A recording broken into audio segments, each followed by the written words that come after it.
Good morning. Dito tayo sa kwarto. Pumasok ako dito para uminom ng gamot. Ito. Naubos na yung ano dito. Mga dati na kasing nagamit to eh. So, buhat kapon uminom ako ng gamot. Medyo nawala na yung lagnat ko. Yan. Andito yung mga gamot natin na iniinom. Sa may pakarandam ko. Buhat nung ano pa, nung Sabado. Nakapasok pa ako ng Sabado eh. Kaya lang, di ko akalain na ano siya, mauuwi sa ano, sa flu. Tapos yun, ubo. Pumasok ako ng umaga, nagra-running nose na ako. Tapos nung after namin mag-morning tea pa, bago mag-morning tea, nag-break kami, sumasama na yung pakiramdam ko. Talagang tumutulo yung sipon ko. Tapos, nagluluha na yung mga mata ko. Tapos, nararamdaman ko, masakit na yung mga legs ko, likod ko. So, yun, continue pa rin. Tinapos ko lang yung trabaho ko. Yung maaga ko siya natapos, hindi ko na talaga siya kakayanin. So, nung natapos ko na yung trabaho ko, nagpahinga ako. Inabot naman ako ng ano, doon sa oras ng bago kami umuwi, alas 2. Alas 2 kasi yung labas namin. Talagang, sabi ko gusto ko na siyang higa. Dapat magbabasa ko nung, kasi si Mr. wala naman pasok ng Sabado. Biyernes, hindi rin pumasok si Mr. Siya naman may sakit. So, nagkahawa-hawa na kami rito eh. Dati, nagkasakit na kami last 2 weeks ago. Ako, nagkaroon ako ng ubo-ubo noon. Pero nakapasok ako, Webes, Biyernes, nakayanan ko pa. Tapos long weekend yon. So, nakapagpahinga ako. Kaya bumuti yung aking, pakiramdam. Kaya lang, after naman nun, si Mr. naman ang nagkasakit ulit. Tsaka si Bunso. So, 3 days nang nag-leave si Mr. nun. Hindi rin siya nakapasok. 3 days. Yun, si Bunso, yun, si panganay, yun, minsan, doon kinakarin nag-stay kasi nga, umiiwas sa amin. Kaya lang, last week naman, nung Monday, meron silang, yung banding na mag-aama, na manonood ng wrestling live. Nung umuwi si panganay dito, para sunduin yung papa niya, tsaka si Bunso, siya naman ang medyo, na yung pakiramdam. Kung makikita mo, talagang parang may sakit na siya. Kaya lang, ngayon, tinuloy pa rin nila yung banding nila. Yun, nahawaan siguro ni panganay si Mr. Uli, tsaka si Bunso. Sila naman yung nagkasakit. Kaya, nung pumasok, yan, biglang umano yung natin. So, yun nga tuloy ko. Nung pumasok si Mr. ng Tuesday, Wednesday, Thursday, iyon, nung Thursday na yon, medyo hindi na maganda yung pakiramdam niya. So, sabay pa kami pumasok ng Thursday. Kasi, yun nga, tinawag ako para pumasok. Thursday lang dapat.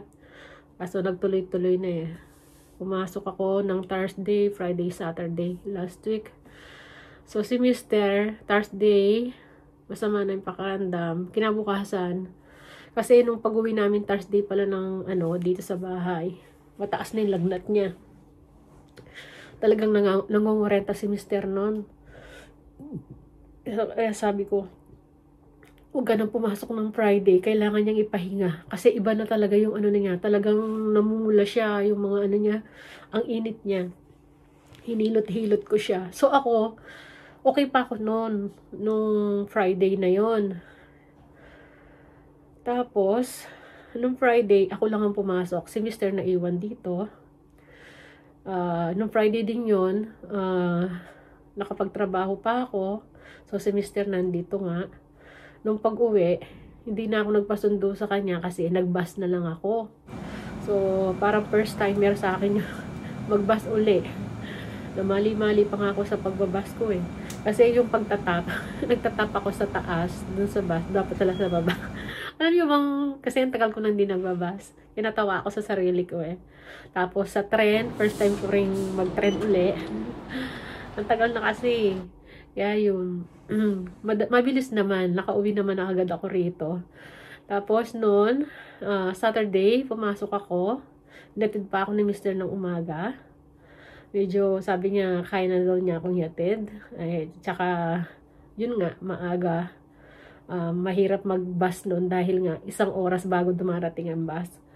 Sabi niya, hatid na kitang umaga. Tapos sabi ko, magbabas na lang ako ng pag-uwi uli. Sabi ko ganun sa kanya. Kasi alam ko na yung mga oras ng bus. Pinicturan ko yung timetable eh. Kaya lang nung Sabado na yun nga nangyari. Umasok pa ako ng umaga, no?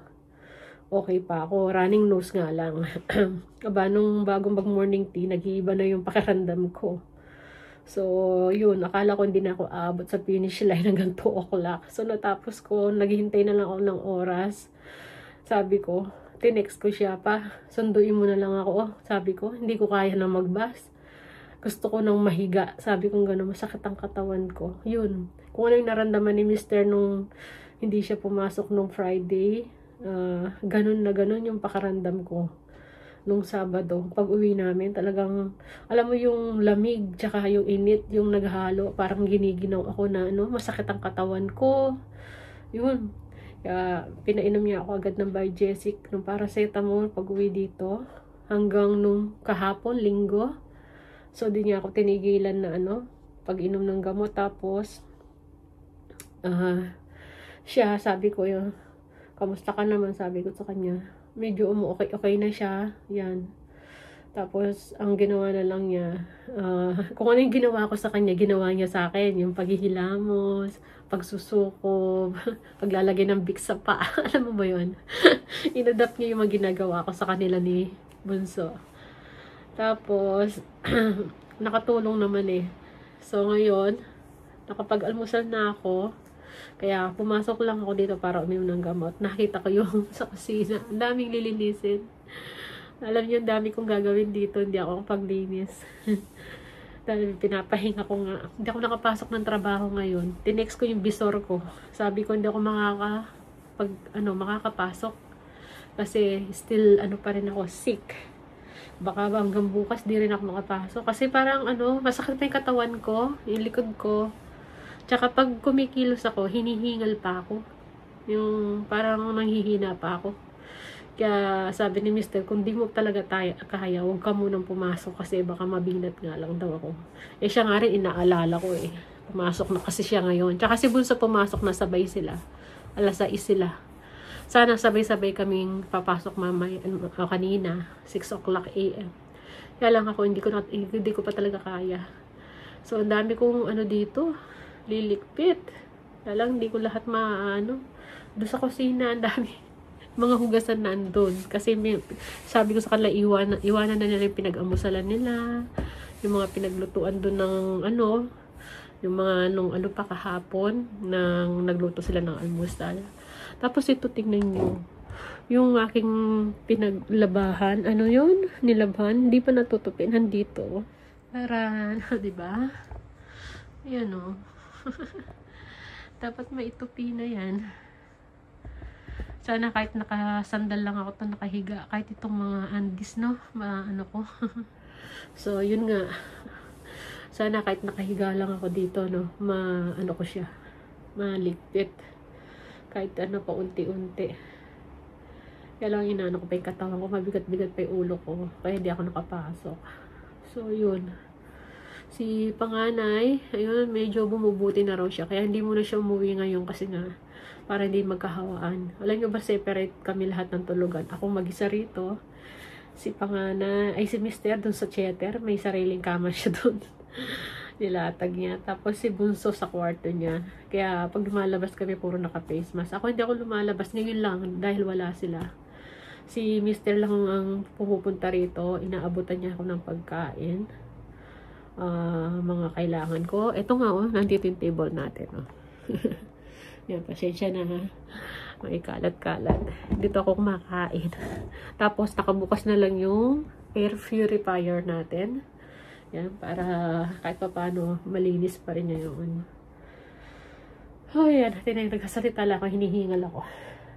Kaya, sabi ko, hindi ko kaya pang Kaya sabi ni Mr. wag ka nang pumasok. Baka lalo ka lang umano, sabi. Siya nga inaalala ko kung okay siya. Kasi medyo, minsan nangangati para lalamunan niya, tsaka ano. Pero sabi niya wala na yung sakit katawan, tsaka lamunan. Lalo na pabago-bago yung weather ngayon dito. Yan, tulad yan, umuulan. So, ito muna yung bagong update natin. Kasi nga, inuna ko na to, pero marami tayong, meron pa akong mga video na late upload na, mga nauna pa rito sa tong vlog na to. Nag-update lang ako, ba't di ako nakakapag-edit? Ayun nga, nagkakahawaan kami ng sakit dito ng virus. Uso ngayon ang ubo, sipon dito, tsaka lagnat. So yun, dahil isang pamilya kami, magkakadugo, nagkakahawaan kami. Ayan, ako lang mag-isa rito. Gusto kong hugasan yung mga muna, pinag-almusalan ba. Tapos balik ako rito. Ayan, pakita ko sa inyo. Lakad tayo doon. Ay. Madilim dito. Buksan natin ilaw. Ay. Yun na lang. Yan o, umuulan. Ako lang mag-isa rito. Ay, bumaksak yung natin. Yung bubungan ng tawag dito. Ayan o. Tabak pa rito yung mga hugasan. Ayan. Mga tirang ulam-ulam. Meron pa sa ref. Ayan, mga hugasan. Oh, nakapaglinis. Ayan o. Namin lilinisin pang mga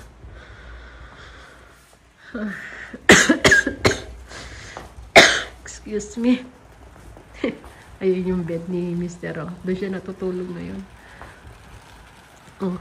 Yung bubungan ng swing natin, bumaliktad. Dahil nagpondo yung tubig. Nabigatan. Diba? Hindi ko na napasyan yung garden natin. Mamaya mo na. Hindi ko na ayusin. Mamaya na lang. So, yun. Ugasan ko lang to. So, yan. Nag-update lang ako sa inyo. Ba't di ako nakakapag-edit? Gawa ng sunod-sunod yung minsan, yun nga, last 2 weeks ago, nagkasakit din kami. Bumalik lang uli nga yung na to. Nung week na to. So, tapos may mga pasok. Kaya hindi ko nagagawa ng yun. Pati yung catalog na nasa labas pa, oh. Nag-text na ako dun sa, sa distributor namin. Sabi ko, hindi namin madi-deliver kaya hindi ko ina-accept yung contract. Pero sabi niya, kung okay lang na hanggang Friday, dapat hanggang Miyerkules lang pag-deliver eh. Sabi ko, titingnan namin, hanggang Wednesday ka ako, te-text kita kung may di-deliver namin. Kasi sabi nga, bibigyan kami ng $10 bonus doon, dagdag. Eh, hindi ko alam eh, kasi sabi ko, feeling weak pa ako. So, bahala na. Kaya yung mga catalog nandun pa sa labas. Hindi ko pinapasok. Kasi baka hindi nga namin ma-deliver. So, at least alam nila. Ayun. Nag-message naman yung IBE sa akin ngayon. Siguro nag-reply na narinig ko na sabi ko nga, titingnan namin hanggang Wednesday kung ano na yung pakiramdam namin. Kaya, yun. Okay, yan lang muna po. Update lang. See you na lang po sa susunod na video. See ya. Have a blessed Monday po.